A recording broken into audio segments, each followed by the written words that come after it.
Hello friends, मेरा नाम है सतबीर और मैं आज आपको how to increase neurons in the brain मतलब ब्रेन के न्यूरॉन्स इंक्रीज कैसे होते हैं इसके बारे में बताऊंगा। वीडियो अच्छा लगे तो please like, share, comments and subscribe जरूर करें। क्या आप जानते हैं हमारे जन्म के समय जब हम पैदा होते हैं हमारे ब्रेन में लगभग 100 बिलियन एक्टिव न्यूरॉन्स होते हैं।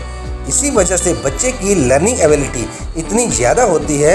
अगर बच्चे की मल्टीपल इन्वायरमेंट में रखा जाए तो यानी जहां एक से ज़्यादा लैंग्वेज बोली जाती हो तो बच्चा एक साथ कई सारी लैंग्वेज सीख सकता है, एक साथ अलग अलग म्यूजिक इंस्ट्रूमेंट सीख सकता है, वो भी किसी एफर्ट्स के। हम सोचते हैं ये बच्चे कैसे कर लेते हैं, तो इसका सीधा सा आंसर है न्यूरोप्लास्टिसिटी से।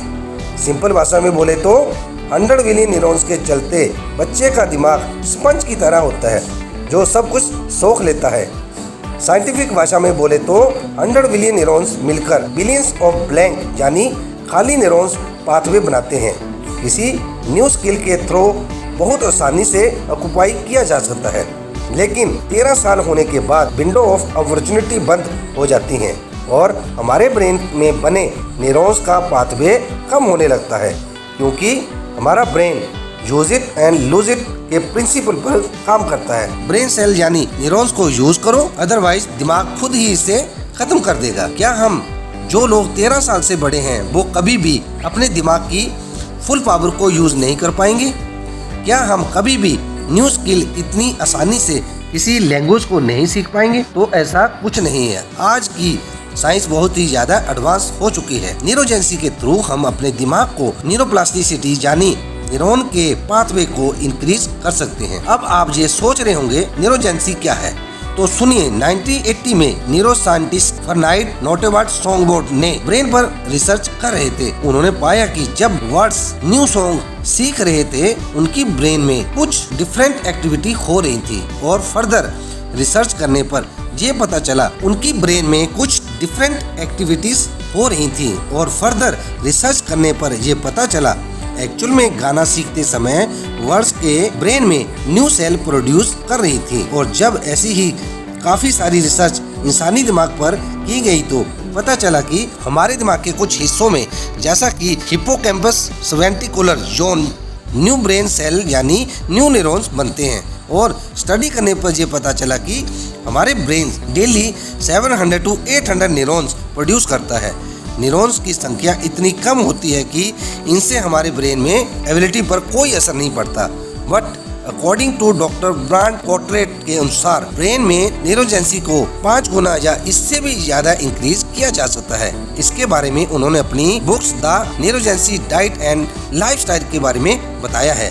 तो चलिए हम जानते हैं how to increase neuron in brain. First, neurogenesis exercise के लाइफ चेंजिंग के बारे में तो हमने सुना है और सब जानते हैं, लेकिन क्या आप जानते हैं कि अलग एक्सरसाइज करने से हमारी बॉडी और माइंड पर अलग असर होता है।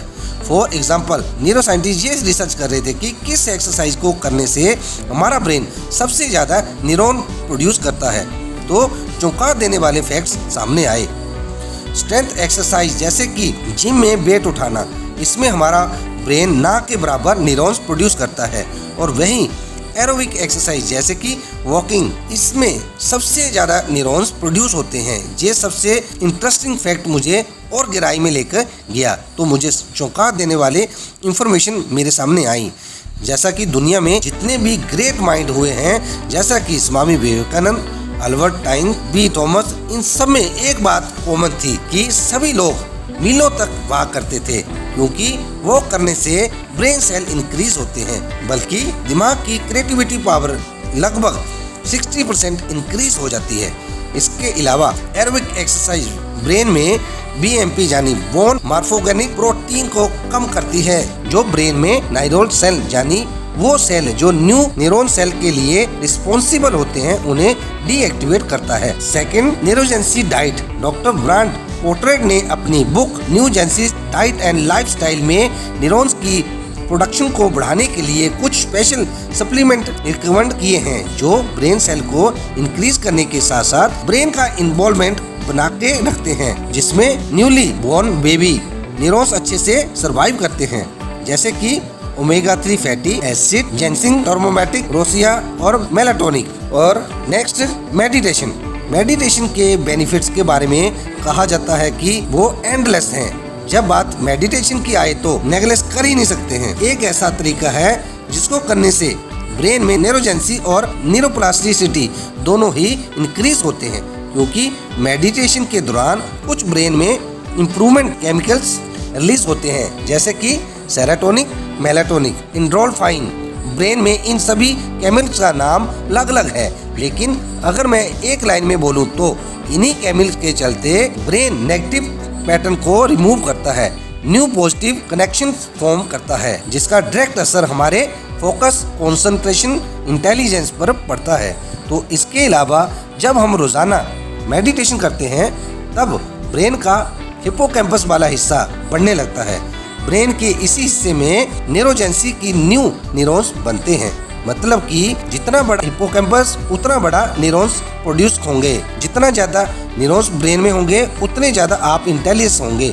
पर ऐसा बिल्कुल भी नहीं है कि इन बेनिफिट्स के लिए हमारे घंटों मेडिटेशन करना है।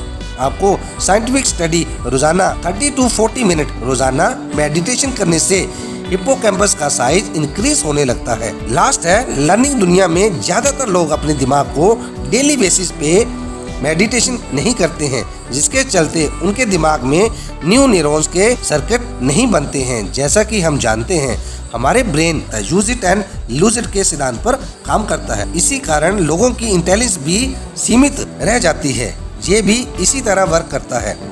एक्सरसाइज के दौरान हमारी बॉडी जब एक्सरसाइज करते हैं तो हमारी बॉडी के टिश्यू फटने लगते हैं। इन फटे हुए टिश्यू को रिपेयर करने के लिए बॉडी न्यू टिश्यू को प्रोड्यूस करती है, जिससे हमारी बॉडी धीरे धीरे स्ट्रॉन्ग होने लगती है।